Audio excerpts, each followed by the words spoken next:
Howdy folks, it's Adriel the Hunting Gear Guy. Today I wanted to compare the two of these Safariland retention holsters. One of them is the ALS, or 7TS is sometimes what it's called. It's using a thumb drive to disable the retention mechanism, and as well as their GLS, which is their grip lock system that they also have. These are two retention holsters they offer. They're not that expensive, and the reason why I wanted to talk about it was I was running this Blade Tech holster at a match, and this is really my fault. I did not have it torqued down enough. I had torqued it down previously, went to a couple of matches, and it was a little bit too loose, and I bumped something and my gun fell out. And that sucked because in 3-gun and in pretty much all competitive sports, you drop a gun and that's your game is over for that day. So I was not upset, but I definitely didn't like the idea of my holster holding me back. So while this has been running really well for me, I don't really like having that happen. So the other thing that happened was I went to a Shadow 2, and they're very heavy guns. They're all steel, not all steel, but mostly steel, aluminum. They've got some weight to them. And when you're running around, these things have a tendency to hop out of holster as well. So there was that issue that I could foresee coming. So I didn't really want to just get like a basic friction fit holster. I wanted something with a little bit of retention. So at first I picked up one of these TLS, 7TS, ALS, whatever the thumb drive grip for Safariland's called. And these are kind of interesting because they actually lock onto the ejection port on your gun, not the trigger guard. So they lock in there very firmly. You can see that it's quite loose going in, and then it'll just click into place, and now it's not coming out. You might notice that the barrel's sticking out on this one. This is actually made for Glock 17, and my 34 fits in there because, well, I cut the end out of it. So super secure, super secure.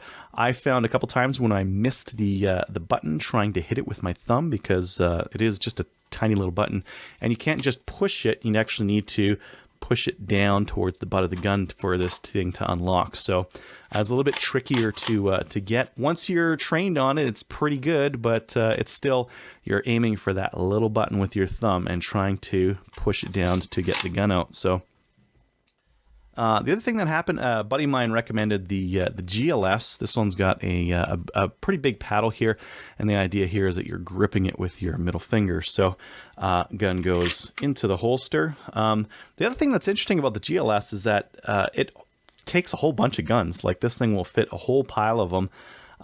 It's got a little shim in there, so it'll work with that Glock or anything with a wider trigger or trigger guard, or with something that like a thinner trigger guard like this Shadow 2.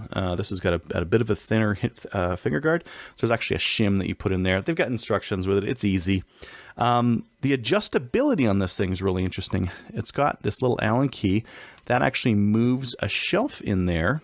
It moves it up or down to push the gun up towards the top here and get it to offer some resistance. So you can actually adjust that to looser or tighter, depending on what you like, to where the gun is where you like it.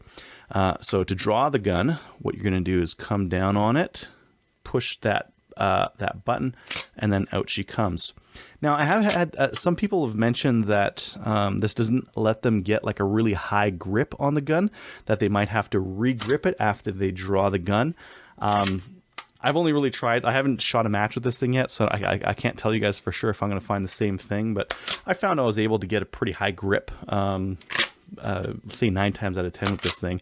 It is something that is going to get in the way, so there's that possibility, but overall, this is an easier and bigger target to hit. I found that it was super easy to get the hang of, and really hard to miss that big lever on the bottom of this thing. And it also locks it in very secure.